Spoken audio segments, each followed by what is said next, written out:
Chers amis de Beffroi Vision, nous sommes actuellement chez Monsieur Gourlet. Alors, Le Cateau est une ville d'art et d'histoire, une ville de trésors, vous le savez bien. Et donc, eh bien, nous avons beaucoup de peintres au Cateau. Les plus connus, évidemment, c'est Matisse, Herbin, Claes. Ah, oui. Mais il y en a d'autres. Il y en a d'autres, dont ton père a fait partie, donc Maurice Gourlet. Eh bien, nous allons consacrer ce magazine à ce peintre. Donc, Maurice était un peintre amateur. Complètement, oui. Hein? Il s'est même autodidacte. Il s'est formé lui-même. On va procéder de la manière suivante. Tu vas nous le présenter un petit peu. Hein? Donc, il est né à Aulnoy-Aymeries en mars 1909. Oui. Oui. Explique un petit peu le départ de sa vie. Le vieil Aulnoy, donc près de la Sambre, c'est pas bon, c'est un petit bled là comme ça. Et son père était, contremaître chez Vallourec. D'ailleurs, il y a travaillé. Et Maurice a travaillé aussi, oui. Enfin, les deux Maurice. Le père, mon grand-père, c'était Maurice aussi. Oui. Bon, enfin bref. Ma grand-mère Irma, comme à l'époque, elle était fille d'agent de la SNCF, oui. Conducteur de train, même qui est mort d'un accident pulmonaire, hein, bon, qu'il a attrapé froid, bon, voilà. Donc c'est une fille du coin, elle est Coquelée, bon.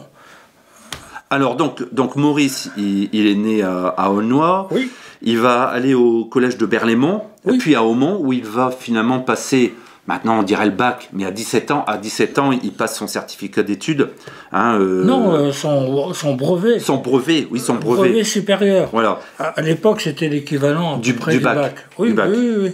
Alors, pour sa vie familiale, comment ça se passe ? Il va se marier à Aulnoy-Aymeries avec Gisèle. C'est ça, Gisèle Beauchard, donc des commerçants qui ont tenu longtemps le petit bénéfice donc sur la place de la gare. Voilà. Et puis Gisèle, malheureusement, elle aura un enfant, mon frère aîné, Claude, né en 1931, et elle va mourir peu après de la tuberculose. Ça a marqué mon père toute sa vie. Quand on était à l'école, il nous faisait vendre des timbres anti-tuberculeux. D'accord. Je sais pas si tu as eu ça. Enfin, moi, on vendait ça, quoi. Et longtemps après. D'accord. Oui. Alors, en 1938, eh bien, il se remarie avec Albertine, ta mère. Le bastard. Voilà. Une Bretonne. Et comment ils se sont rencontrés ? C'est toute une histoire. Alors là, on entre... mon père avait un cousin qui s'est marié au Havre avec la sœur aînée de 9-10 ans de ma mère. Et ils sont connus à cette occasion-là. Ils étaient petits. Ils étaient gamins, donc ils jouaient ensemble. Sous la table. Voilà. Et quand mon père, veuf, de nombreuses années après, est retourné au Havre voir son cousin René, il a rencontré ma mère qui était célibataire, qui travaillait, qui était comptable, secrétaire de direction. Voilà. Bon. D'accord. Et puis, les choses se sont faites comme ça, quoi. Et puis, il y a un gamin qui est né. En 40, au moment de la guerre, voilà, en plein début de la guerre. Ma mère, je suis né à Gogny-Chaussée, près de Maubeuge. D'accord. Donc, juste à la frontière. Et en mai, dès qu'on a pu partir, ma mère a pris la voiture, c'est une 301 Peugeot de l'époque, je ne fais pas de réclame, hein. Ouais. Et elle est partie sur les routes avec retrouver sa famille au Havre, et du Havre, elles sont parties, ma mère, sa sœur, encore aînée, Eugénie, et sa sœur, et sa mère, voilà, Marie Perrine. Alors donc Maurice avait décidé, sur les conseils d'un ancien maire, de se tourner vers l'éducation nationale. Absolument, oui. Il y a... Après Vallourec, donc Oui, il a fait dessinateur industriel à Vallourec. Donc il avait déjà un petit talent, dessinateur. Oui, sûrement, oui. Hein. Oui, il était porté vers ce truc-là, donc il a eu différents parcours. Le parcours enseignant rapidement, et puis le parcours peinture, puis le parcours famille aussi. Ça c'est voilà. important. Ça c'est important. Donc, apparemment, il va connaître des années difficiles entre 1939 et 1949. Donc, il va devenir directeur d'école à la porcherie, où apparemment il va connaître beaucoup de paysages qu'il va peindre.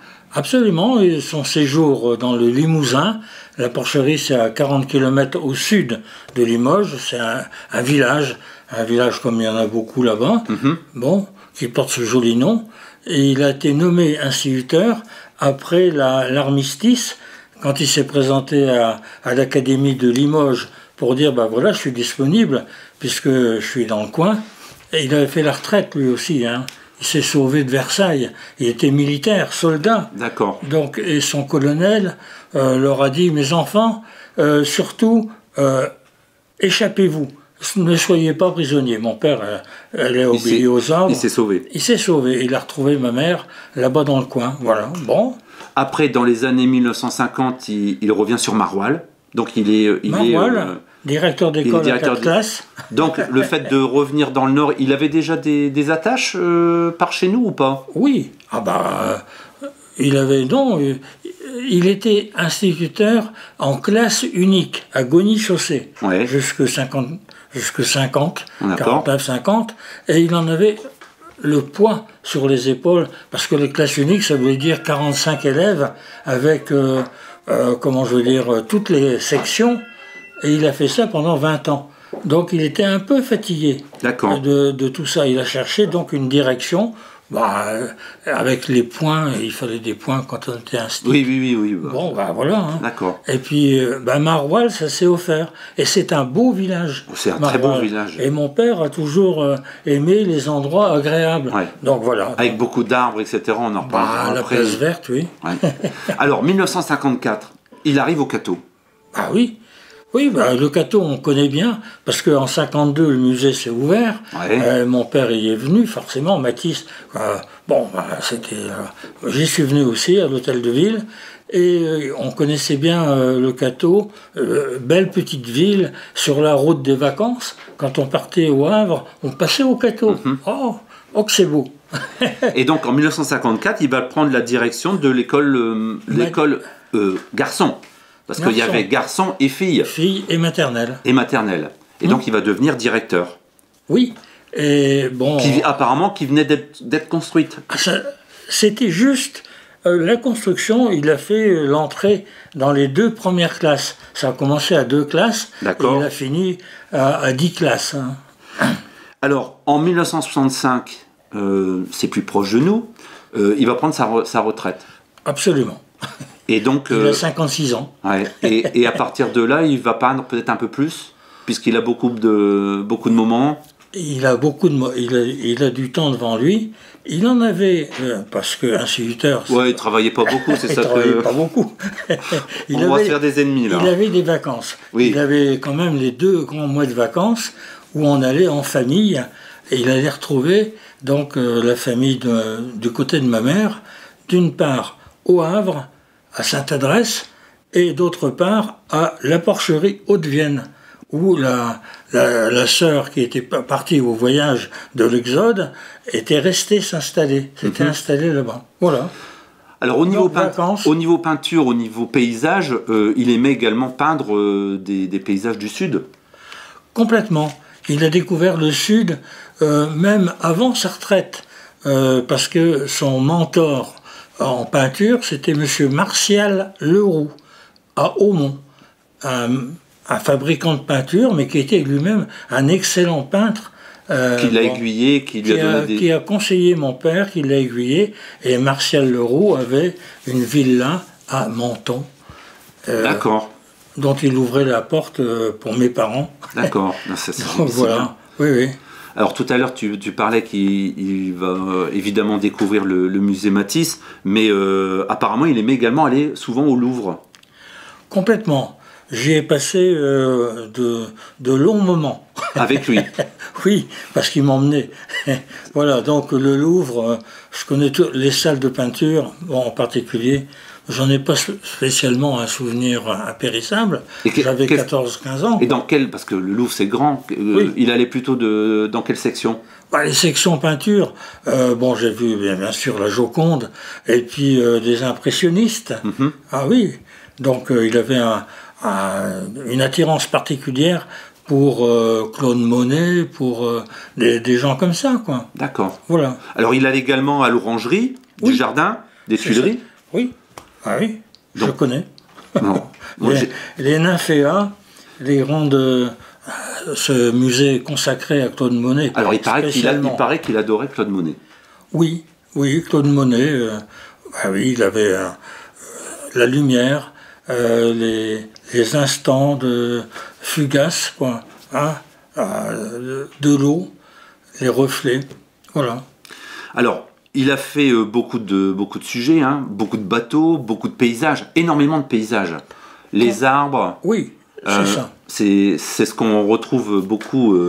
Alors, quand on a préparé l'émission, on essayait de chercher des tableaux du Cateau, mais finalement, on n'en a pas beaucoup, parce que finalement, il y en a beaucoup qui ont été vendus. Oui. Et puis, oui. donc. Mon père exposait régulièrement dans les galeries des environs, et notamment à Cambrai, la galerie Ségard, là aussi, bon, et régulièrement, les toiles du Cateau. Elle partait des plus environs facilement. Partait facilement, oui. Alors, il exposait également à Valenciennes. Oui. Finalement, un petit peu, partout. Oui. Maubeuge. Oui. Maubeuge, Valenciennes, oui. Et finalement, le fait qu'il expose, on commence à le connaître, et il va recevoir une distinction. Oui, complètement, oui, chevalier des arts et des lettres. C'est en quelle année à peu près? Oh là Bruno, c'est en 60, dans les années 60. D'accord. Oui. Il devait être fier de cette distinction. Il était aussi officier des Palmes académiques, la distinction la plus haute pour les enseignants. Et puis, il était chevalier des arts et lettres. Oui. D'accord. Donc, oui. Alors, on va parler de quelque chose que je pense que les gens ne le savent pas. Il aimait faire un sport. que l'on ne connaît plus de nos jours. Qui est en voie de disparition, comme certaines espèces africaines. C'est la crosse en plaine.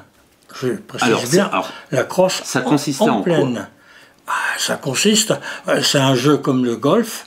Il y a eu une émission sur TF1 ou sur la 2 il y a très très longtemps qui était intitulée Le golf du pauvre, parce que c'est des gens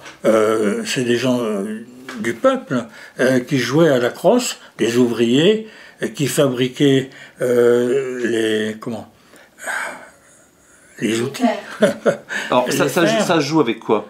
Ça se joue, moi j'en ai ici en bas. Hein. Bon. Ça se joue avec une crosse et une choulette. D'accord. C'est quoi une choulette? La choulette, c'est la balle en bois, en charme, qui est ovoïde, qui est comme un œuf. D'accord. Et on tape moins fort qu'au golf, moins loin qu'au golf, la moitié moins. D'accord. Bon. Et autour du Cateau, ça se jouait? Non. Ça se jouait à Aulnoy. Uniquement à Aulnoy? Non, pas Aulnoy. Le bassin de la Sambre, de Aulnoy à Maubeuge. Et au-delà, en Belgique. D'accord. La Belgique était un grand pays de crosse, en plaine aussi. Et dans les contes d'un buveur de bière, il y a un choleur qui défie le diable. D'accord. Bon, là aussi. Chez nous, il y avait le javelot. Voilà. Donc chaque pays, entre guillemets, avait un petit peu sa particularité. Oui. D'accord. Alors, dans toutes les œuvres qu'il a peintes, est-ce qu'il y a des œuvres qui t'ont marqué particulièrement? Oui, forcément. Il y avait toujours un tableau qui était chez moi, qui est là-haut, et qui représente le port du Havre avant 1940. Donc le vieux port du Havre avant les démolitions, avec la ligne des ferries, le Havre Southampton. D'accord. Voilà. Non. Bon, enfin bref. Voilà. Et à celui-là, par exemple, qu'il avait, il le mettait aussi dans, quand je veux dire, dans sa classe. D'accord. Il y avait des tableaux qu'il mettait dans sa classe pour que les élèves, voilà, soient dans un cadre agréable. Et d'après toi, est-ce qu'il y a des élèves qui ont poursuivi et qui sont peut-être devenus peintres amateurs? Ça, tu sais je ne pas. pourrais pas dire, non. Franchement, non. Mais il a enseigné la peinture, enfin la peinture, le dessin, Oui. Hein, bon, dans ses classes. Ouais. Le sport, le dessin, c'était un précurseur. Il aimait beaucoup les activités extérieures, D'accord. comme enseignant. Donc ça rejoint la peinture, le sport. Voilà. Donc quand il habitait au Cateau, il habitait rue du Général Morland. Oui, en fin de...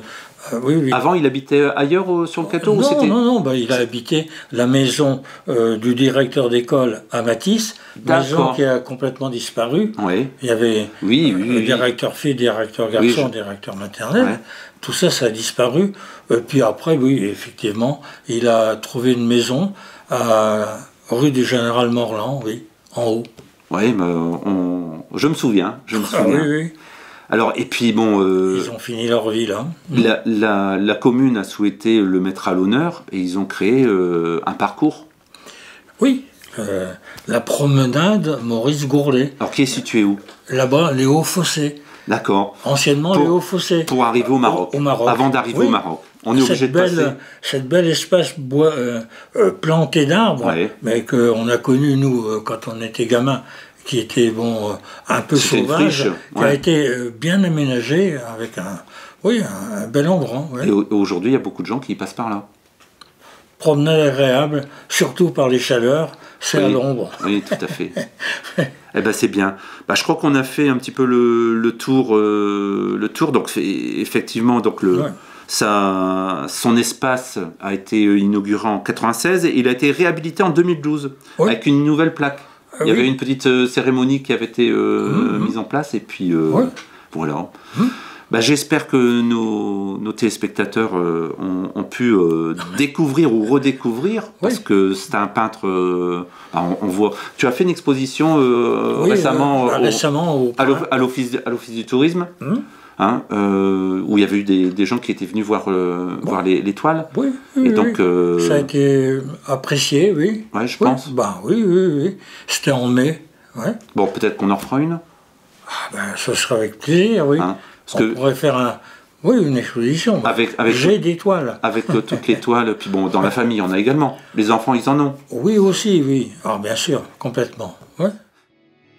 Bon, ça c'est le port du Havre, avec un cargo dans le port de commerce.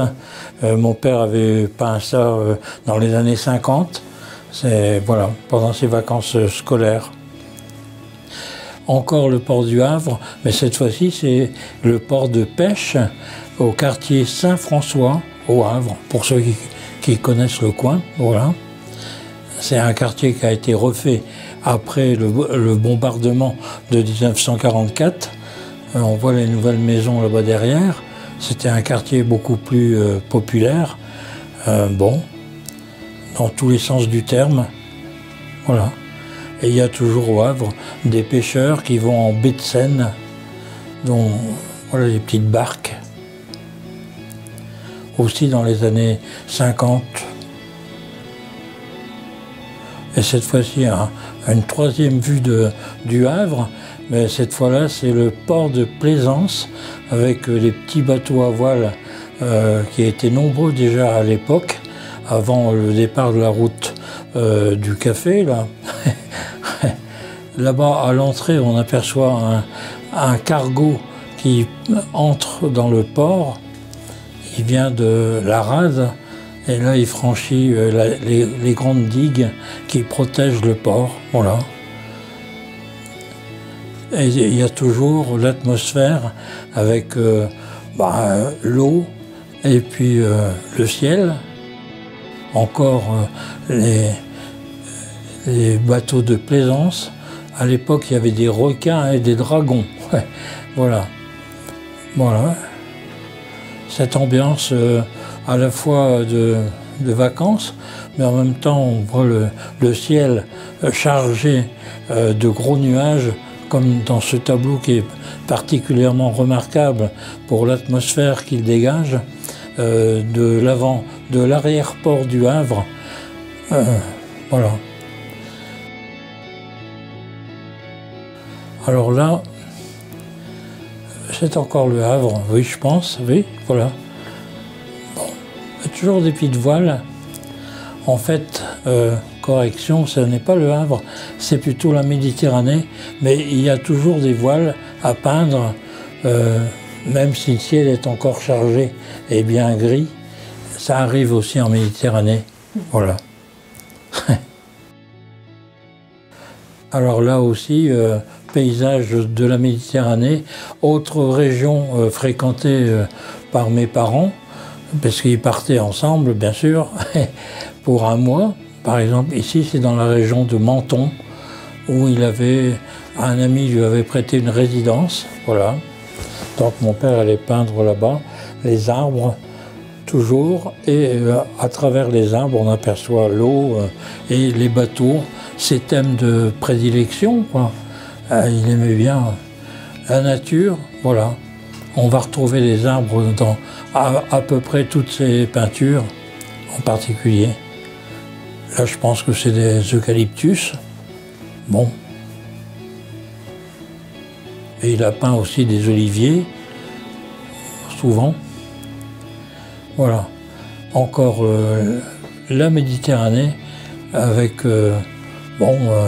ces arbres, des pins maritimes, bien sûr, et toutes les petites barques. C'est particulièrement difficile à représenter les barques pour ceux qui ont déjà fait l'essai, parce que la perspective est compliquée, enfin pour moi. Voilà, toujours la région du sud, avec les toits rouges. Ça, voilà. Et comme le montre bien l'image, toute cette mer et ce ciel, voilà, avec des teintes particulièrement agréables.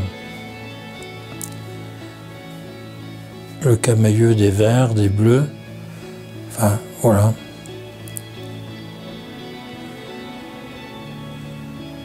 Alors là, on est passé dans une autre région qu'ils ont beaucoup fréquentée, la Bretagne, dont ma mère était originaire.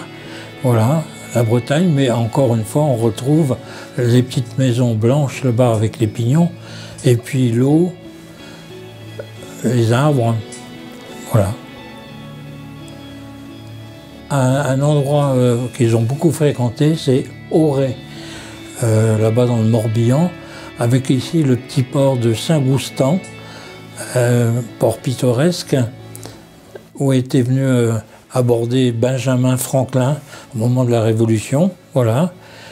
Et ici, les maisons typiques de la Bretagne, avec les toits d'ardoise, les façades blanches, et toute cette population de bateaux d'hiver. On voit toujours les voiliers, petite barque retournée, voilà. Donc la mer, toujours représentée, dans ses aspects familiers. Promenade à Auray, sur le bord du Loch. Le Loch, c'est cette rivière qui pénètre jusqu'à Auray, et par où on peut accéder à la mer, pas très loin. Voilà. Bateau de pêche, maison, arbre. Alors là, on est beaucoup plus en arrière dans le temps. On est dans les années 40, et là, c'est le Limousin.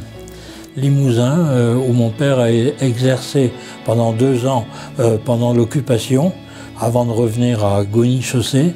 Il avait été nommé directeur d'école dans un petit village qui existe toujours, qui s'appelle assez gentiment La Porcherie, Haute-Vienne, dans le 87. Alors voilà les paysages avec une palette qui est beaucoup plus sombre, moins éclairée que celle-ci, qui est reprise quelques années plus tard, dans les années 70. Là, et on aperçoit donc aussi un arbre de la région. Bon, c'est un châtaignier, voilà, un grand châtaignier. Bon, c'est la châtaigne, la castagne de cette région-là. Voilà, on voit les touches de peinture. Mon père peignait à la fois avec des brosses, donc des pinceaux, en peinture à l'huile, et aussi avec un couteau qui donnait des aplats beaucoup plus chargés de peinture. Bon, là on est un peu dans la même région, c'est toujours la verdure dominante de la région du Lot, où il était descendu du côté de Cahors à une bourgade qui s'appelle Pressac, où des Catésiens avaient des maisons et mon père en bénéficiait. Bon, voilà. Les beaux reliefs avec des peupliers d'Italie aussi. Voilà. Là, on arrive, je vois les reflets dans l'eau, comme vous. C'est la Bourgogne. En fait, l'Auxois a une localité qui s'appelle Semur en Auxois, qui est particulièrement pittoresque, où mon père avait aussi des liens d'amitié. Et voilà, les remparts, la tour, on voit tout ce paysage particulièrement pittoresque. Il aimait bien à la fois joindre les maisons, les arbres, voilà. Et un ciel particulièrement chargé ici. Bon. Et on voit que la peinture prend de la couleur. Oh, ça, c'est les années 70. Ah là, on est revenu dans la région ici où il habitait, au Cateau, bon, depuis les années 54, où il avait été nommé directeur d'école à l'école Matisse, qui venait de se créer. Alors la région avec ici le Quesnoy, la petite ville à côté, oui, voilà, le beffroi du Quesnoy.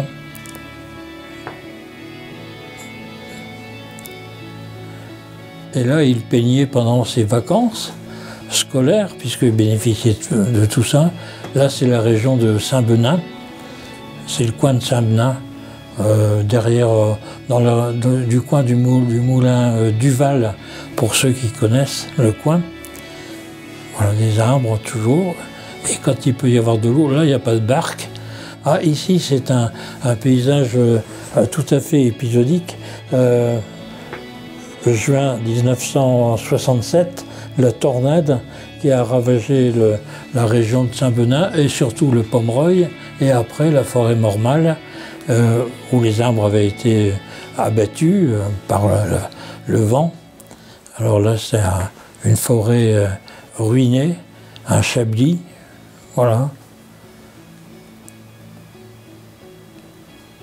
Et il travaillait la majorité sur place avec son chevalet, traînait son chevalet. Ici au Cateau, bon, il était fort connu des Catésiens parce qu'il plantait son chevalet, il peignait en direct.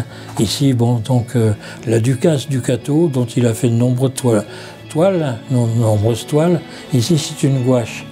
Mais la ville du Cateau vient d'acquérir une toile qui représente la même chose, mais en huile. Voilà.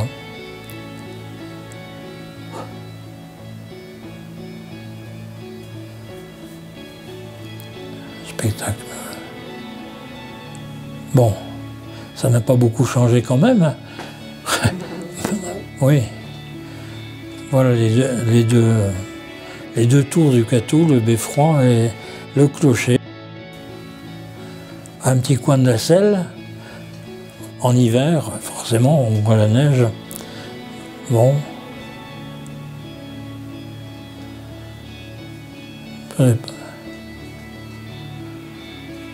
la rivière aussi à truites, dont il avait fait, bon, comme on voit, de nombreuses toiles. Voilà. Et ici, la rue Pasteur et la façade baroque de l'église avec le clocher. Voilà. Encore un coin du Cateau. Beaucoup de toiles du Cateau sont dispersées parce que mon père faisait des expositions. Et les expositions, les gens du Cateau, je pense qu'il y en a quelques-uns qui ont beaucoup de toiles, qui ont des toiles. Voilà. Ça, c'est plutôt le sud. Ah, l'Alsace.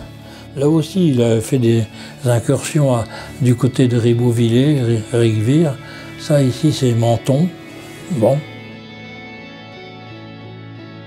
Encore les palmiers à Menton, oui. Ça, c'est Sanary. Pour ceux qui connaissent, près de Toulon, Sifour. Là, c'était Valenciennes. D'accord. Oui. Le Lot, avec ses maisons typiques, la tour, qui sert de pigeonnier en général. Voilà. Je les connais bien. Ça, c'est Sanary, où j'ai passé des vacances avec mes copains dans le temps, donc je le reconnais bien. Ça, c'est la Bourgogne. Ah ça, c'est le Midi, encore, du côté de Toulon. Sifour, par là, voilà. Oui, oui. La Bretagne, petite maison bretonne typique, ancienne, avec le petit coin de mer et les rochers. Ça fait penser à la côte sauvage, du côté de Quiberon, là aussi. C'est encore la Bretagne. Hop, on est repassé dans le Lot. Sanary, bateau de pêche, et puis les gens qui se distraient sur le... Ça, c'est Auray, le pont d'Auray. Il y a même une carte postale où mon père figure sur le pont d'Auray. Il a été photographié avec sa tenue de peintre, sa blouse. Voilà. Ah oui, c'est pris d'un bateau, la goélette, qui était à Auray. Oui, à Auray, une goélette donc, qui avait été retapée par ses propriétaires, faisait office de musée. Et mon père avait peint la goélette sur le pont, oui. Alors ça, c'est précisément Uzerche, à 20 km de la porcherie. Donc il allait peindre. C'est la perle du Limousin. Voilà.